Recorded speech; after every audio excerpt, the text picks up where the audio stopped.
Sige, dito maglangan kay napad ni sa korte karon pero gitubag inatong tawag Super Francis aron nga makauban ta mapasabot sa katawhan kung unsa ba kining ginatawag nga impeachment process pag-abot sa isgutan ng presidente lahi ba kini sa proseso sa impeachment batok sa vice president ug uban pang impeachable officers. Na karon sa linya usa ka constitutional law expert si Attorney Thomas Kaharian. Attorney, mayong morning, welcome sa GMA Super Radio Davao Super Ricky ni ug Super Francis sa pikas linya. Maayong buntag, Super Francis and Super Ricky and sa tanang tigpaminaw sa GMA News Radio. Good morning. Ayan. Attorney, dirito sa hisgutan ng impeachment, no, kay murag daghan gyapon ang wa makasabot ani, wa makatuog aning unsa ning words nga impeachment. Semba gyapon ang proseso sa posisyon sa presidente ug vice presidente or naa sa mga komisyon. Ang impeachment, it's still the process of removing certain high-ranking na mga opisyalis. Now, karon the impeachment, ang pangutana ninyo kung pwede ba nga masabay ang pag-impeach sa presidente o sa vice presidente. Okay.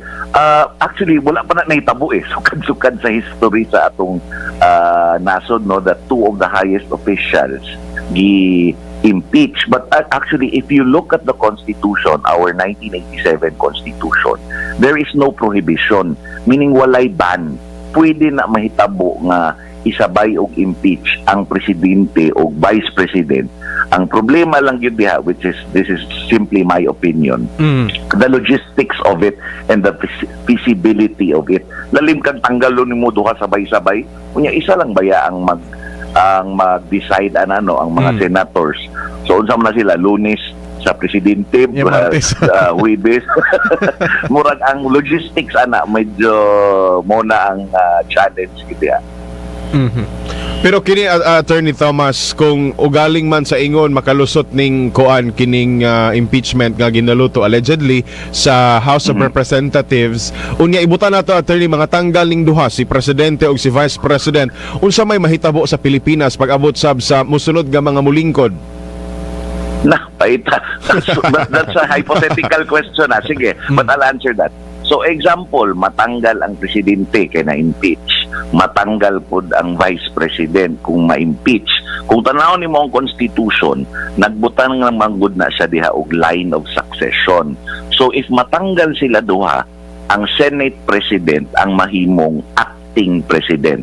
I say acting because mag-election ta kay mag-elekta og bagong presidente o vice president. Pero sa if both are impeached. Oo. Pero sa tan-aw nimo attorney kay of course kay impeachment na consider man jud as a political game, no? Padaghanay numero diha sa Congress ug sa Senate. Sa tan-aw nimo sa kaning ginaluto karon kay Pangulong Marcos, mo prosper ka ani? Well, it will really depend on the allegations in the articles of impeachment. But we have to remember, tama gid imong giingon, no, nga political process ng impeachment, and you need a 1/3 vote from the House of Representatives.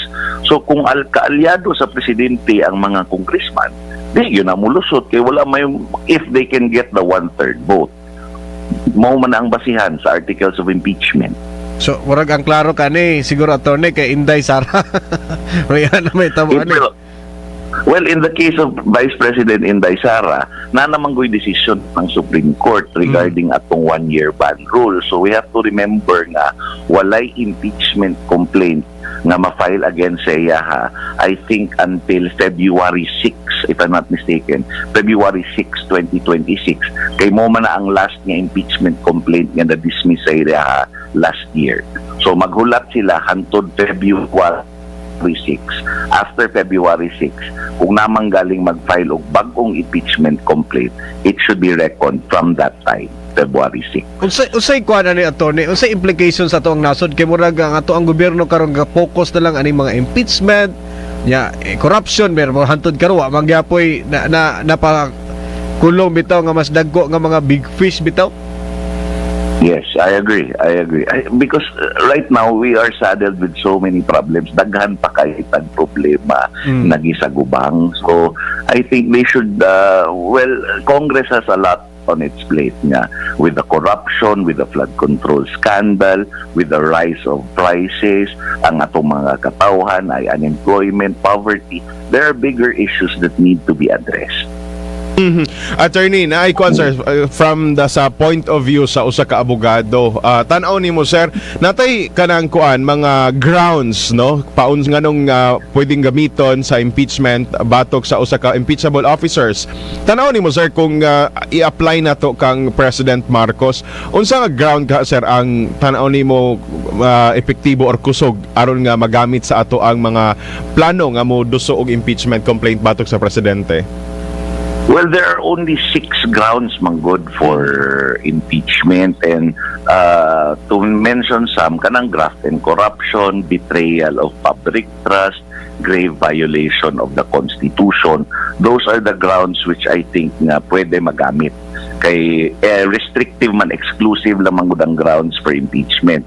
But if I had to choose, siguro kanag yung graft and corruption, betrayal of public trust na i-traidor niya ang tao nga nagboto sa iya, o kanang grave violation sa Constitution. Okay. Yes. Sa attorney, salamat kaayo sa oras gihatag nimo sa GMA Super Radio. Bisag lakay hearing karon. Salamat kay attorney, maayong buntag.